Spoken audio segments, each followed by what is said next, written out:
Howdy YouTube, and welcome to another episode of the Gunman. So today we're going to be talking about some of the new products from PPG. I've been quite impressed with the performance of a lot of these products, so I just thought that we'd have a bit of a chat about it and talk about it and my thoughts and opinions. So this video here is going to be more of just a talking to the camera type video.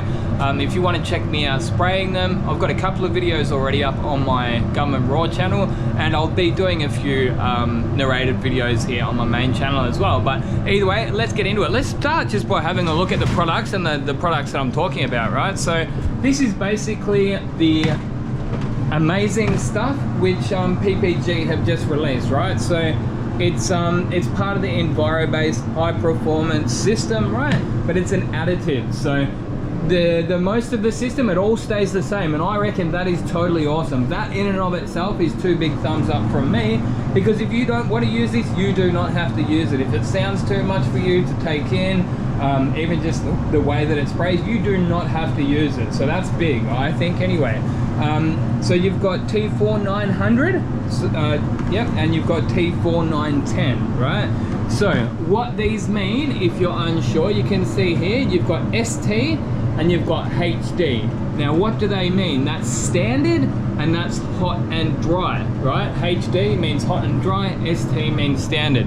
So like if it's the middle of winter, if it's a cold day and you've got high humidity, you're gonna be wanting to go with the standard, right? So the worst thing that can happen when you're painting this stuff is it will start drying as you're applying. So I do actually go, the way that I go about painting this is going to be a fair bit of completely different than the way I go about spraying the 3-coat system. So with this stuff, I'll, on a hot day like this, I'll just completely turn the burner off, so there's no heat in there, no extra heat in there at all. So in the middle of winter on a highly humid day, you might want to get it to say 25 degrees as you're spraying, and then use the standard. But on a hot day like this with low humidity, so have a look at that. This is actually another thing that's worth getting. I've got two of these, right? So I've got one in the mixing room, and then I've got another one here in the spray booth. So you can see that they're not always going to be the same temperatures or the same humidity. So I've got lower, this booth has just been baked, so the humidity is going to go down because it dries the air out with the high heat. As you can see, the heat is a touch higher there, so it's worth keeping an eye on these humidity. Now 22% humidity is actually quite low, so yeah, high heat, low humidity, you're going to want to use the HD hot and dry additive. So yeah, one thing that I've been trying to do these days is just mix up the big batch of my color first, and then only adding the additive as you need it, right? So I'm doing a lot of resprays, and I'll take you guys out there in a minute just to have a look at a respray which I've done. But before we do that, it may not quite, I know it actually shows up okay on here. The GoPro's doing all right with that one, but I can really notice it. It's probably more, no, you can see that. You can definitely see that. The gloss level on this one here, so as you can see there, what I've done, a couple of reasons. Well, the main reason I actually did this was to just double check how the color replication was going to be, right? So as you can see there, that's the OneVisit on the right, and this one here is the standard 3-coat system on the left. Now I can actually see a slight difference in the color, but you'll notice as you go on different angles, it'll not be as bad. So what I've found is like this will flip when this one flops, and vice versa. So what I have found with colors that do that is it'll usually sort itself out in the wash, so to speak. So if you blend that, you'll probably never tell the difference, right? So yes, edge to edge, you can see a very slight difference in it. So I probably wouldn't recommend, say, using your old color library and going edge to edge on, say, a bumper bar, right? Maybe use it as a guide and then double check it, right? So spray it out again, and you know, take note that it's the OneVisit, and then double check your color if you are going edge to edge on a bumper or something like that.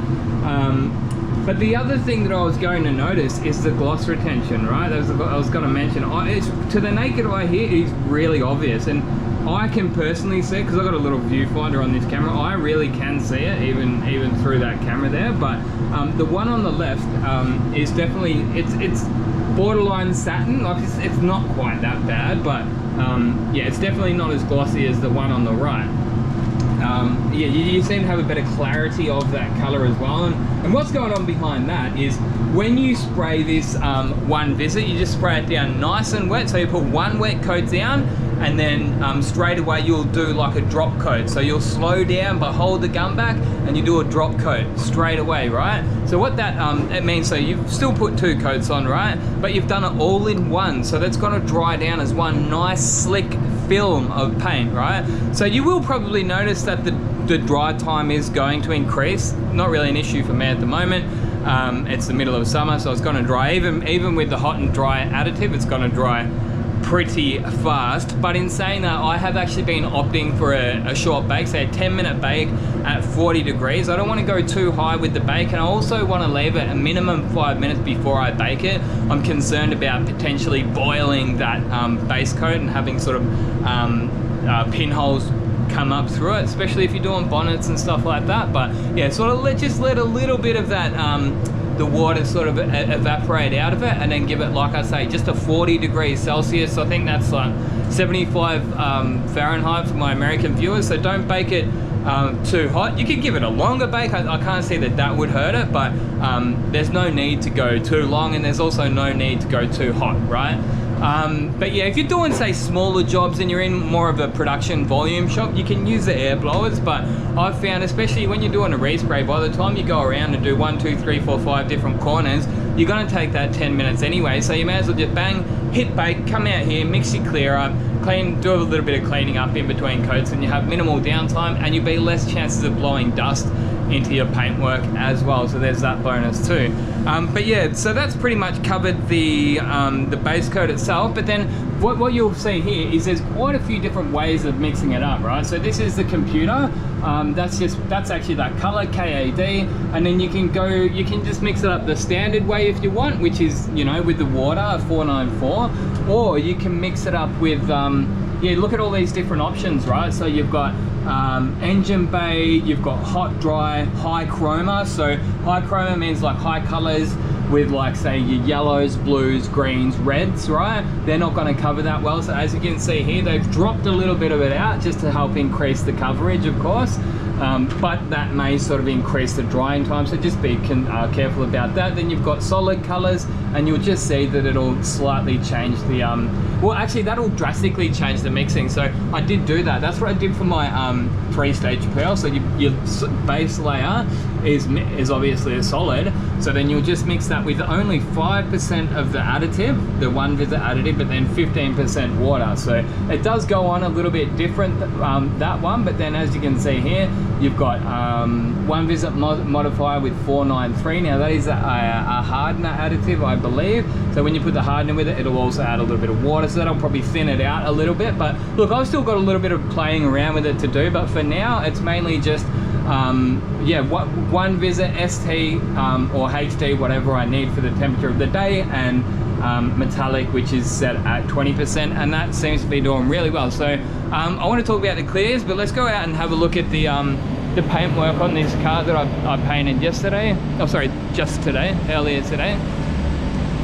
So this is a Nissan Patrol, which we did a full respray on, and yeah, I just wanted to show you guys. So yeah, gloss retention is very good, and the clear coat just lays down nice and slick. This is the kind of finishes that I've always known that I'm capable of doing, but I would always really struggle using the PPG clear. So the 136 clear was gluggy and thick, and it went on really orange peely. Even the 105 always stayed on like pretty chunky and thick, and if you put it on any wetter, it'll just run on you on solvent foil and stuff. So this one here is the LVC 131 clear coat. I've been told by some of the reps that it's an air dry clear. However, I do not believe it is an air dry clear. I haven't seen a data sheet for it yet, because I don't know, they don't seem to have data sheets anymore. I can't find them anyway. But have a look at that gloss retention. It's killer and nice and smooth. So like I say, I use the 131 with slow hardener. I've found like slow hardener is generally going to yield the best sort of gloss retention as well. This one here was actually peppered with dents. We have to fix heaps of dents on this one, but pretty happy with how it's come up now. And I've got the doors in the booth. That's one thing that I do like to do, On a white pearl, I'll paint the doors at the same time just so the color's exactly the same, but because it's because there's so many parts to fit in a booth at the same time, where possible I will paint the doors separately. So as you can see here, I've got the doors off, but yeah, I always like to do it the same day so everything's fresh in your mind, same batch of paint, because you know, even when you mix up a different batch, you might get a very minor variation in the color, but either way, that generally seems to work for me. Yeah. So what else was it? So this is the 131 clear coat. Like I say, I do not believe that that is actually an air dry clear. I just think it's a high gloss clear. It does need a bake.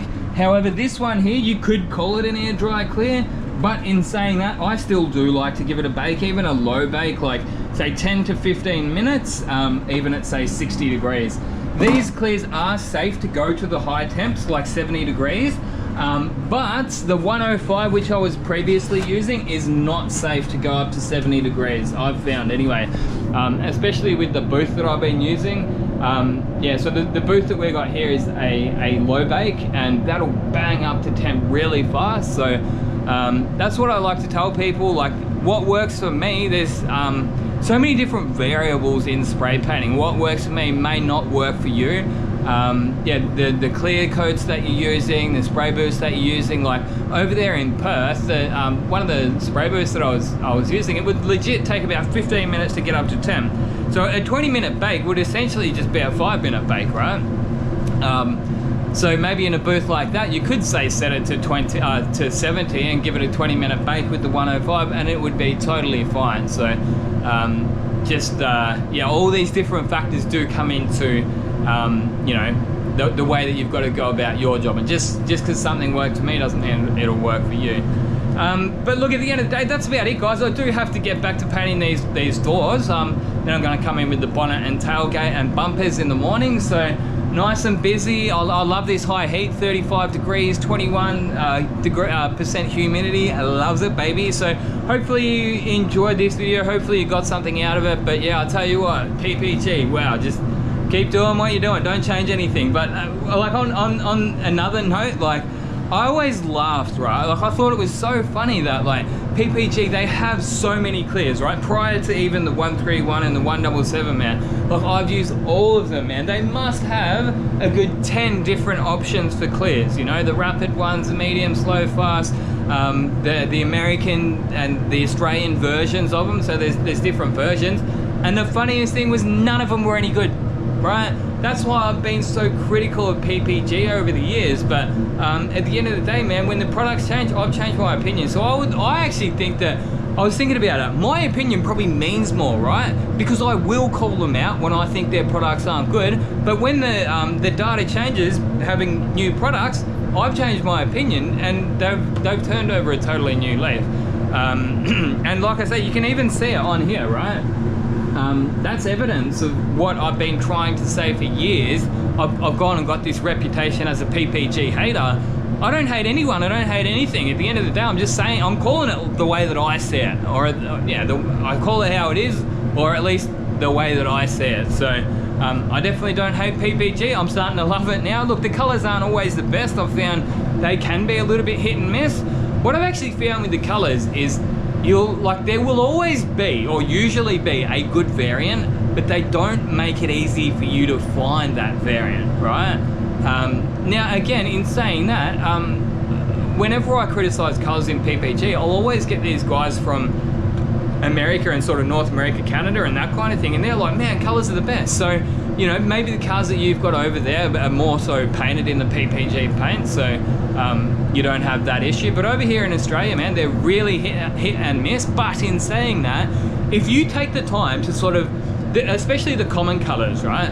Go the first variant that you think will be the good one, mix it up, spray it out. Okay, that's no good. Go down to the next one, mix up a sample, even if it's say 2, just enough to make it so that it's an accurate mix. Mix the next one up, spray it out. No good. Mix the third one up, you'll usually be able to find one. But I guess my point is, we say standox, they make it so easy to find that good variant, right? Usually there's only 2 to choose from. They've got a color chip, You look at it, mix it, and bloody paint it. And you're not mucking around, spraying cards out and all that stuff. Yeah, like I say, with Standox, it's just mix paint 99% of the time. And when you do have to Spectra, it's really solid. But again, with the PPG Spectra, it can be kind of hit and miss. So, oh, but I'm a hater now, you know, because I'm here to I'm criticizing that. But yeah, whatever. I don't care. If you think I'm a hater, you think that, buddy.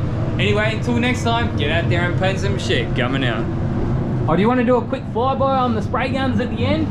Why, freaking nut. Have a look at them beauties, mates. Again, thanks to Spray Guns Direct. If you want to get yourself an awesome spray gun, be sure to go over to spraygunsdirect.co.uk. And yeah, actually, while I've got you here, if you want to get yourself one of these, just drop them an email. Once you buy any spray gun from Spray Guns Direct, drop an email or a note in the purchase and say, hey, Gunman sent me. Right, when you buy a spray gun, and you get one of these for free. Gunman sent me, and mention the gun cleaning kit. Anyway guys, until next time, get out there and paint some shit. Coming out.